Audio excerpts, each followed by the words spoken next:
2018 saw some of the worst natural disasters in U.S. history.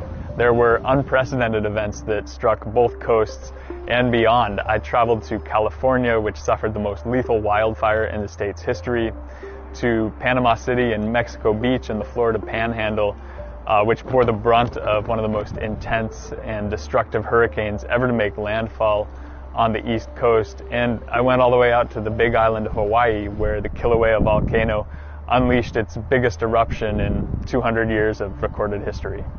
In early June, we chartered a helicopter and flew over the east coast of Hawaii, where a river of lava, it was several miles long at this point, was pouring into the ocean. We were looking down at maybe 4 or 5 houses, which were the last standing houses in this subdivision.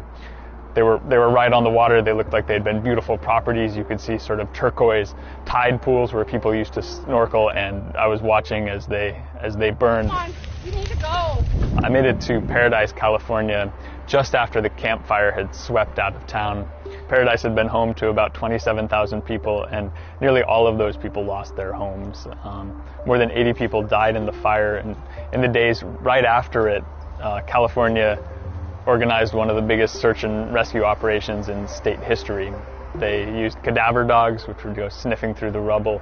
I watched as 2 forensic anthropologists, as they were looking for just pieces of bones.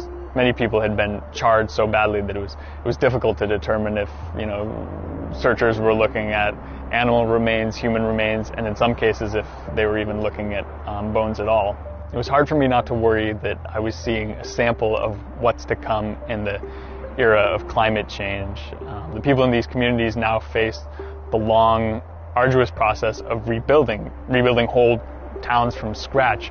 I think it's probably an open question as to whether or not they'll be able to do so and whether or not it's wise to do so.